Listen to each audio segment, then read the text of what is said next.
I'm back with the new version of this deck, and I'm gonna play a daily event for you guys.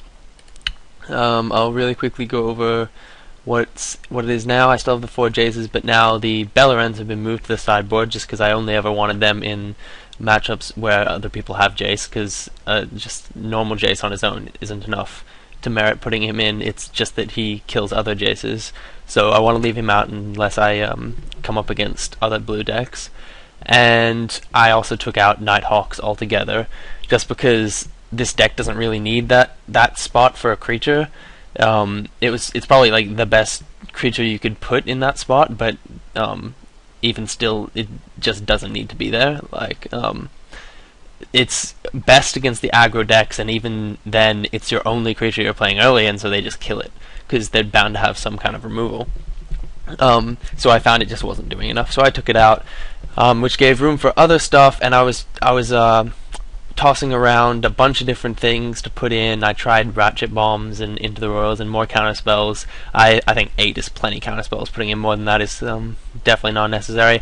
And so in the end, what I liked the most, which is still not, I don't like it a lot, it's just that there's not much else I can do. I don't own Lilianas, or else they would be in here, unfortunately. But what I liked the most out of what I tested was Spreading Seas, just because like that spot, that Vampire Nighthawk spot, used to be taken up by Seagate Oracles, and that was just because that draws you a card. The 1/3 creature is not very relevant that often.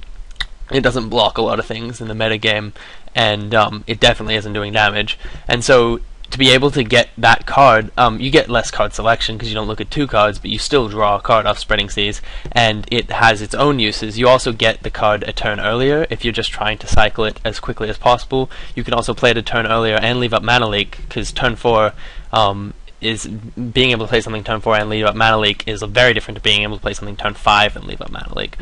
And so Spreading Seas allows you to do that, and it also actually does stuff. Like, it takes care of manlands, and it's like a Stone Rain against vampires. I found out after someone told me that, and I started doing it. Turn 2 Spreading Seas on a swamp on vampires totally shuts them out for an entire turn, sets them back on land, because all of their spells are like all black, except for like their burn spells and stuff.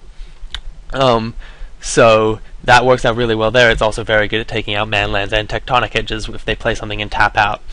So that's why they're in here. I still haven't decided. Oh, I think I want to actually have 2 Black Sun Zeniths and a Consume the Meek. I don't want to go to 3 Black Sun Zeniths. I might actually, if I do end up wanting to cut this down, I might go to 2 Black Sun Zeniths and no Consume the Meeks. But I don't want to go to 3 Black Sun Zeniths just because Consume the Meek does still have its uses. If I'm gonna have 3 mass removal spells, I want one of them to be Consume the Meat, because nobody plays around it, and so it kills manlands very easily. It also wastes mana with equipment, and it often will go off on the same turn. X equals 3 is the same mana cost as Consume the Meat, and that's usually how you're killing guys. A lot of the times it'll be X equals 2, and then you get it off a turn earlier, which is why I want 2 Black Sun Zeniths and 1 Consume the Meat, because getting it off a turn earlier is kind of a bit of a bigger advantage than killing manlands. But I don't own a 2nd Black Sun Zenith. I've also split this up 2 and 2, just because I have no more kill in the sideboard, just because I figured 8 kill post board is enough, and in the aggro matchups I was siding in almost all of my cards, like my mass removal and my removal spells and my Nighthawks and my other, like my sideboard 2-drop removal spells, and there just wasn't enough stuff to take out, and so I figured I have enough to deal already with the aggro matchups.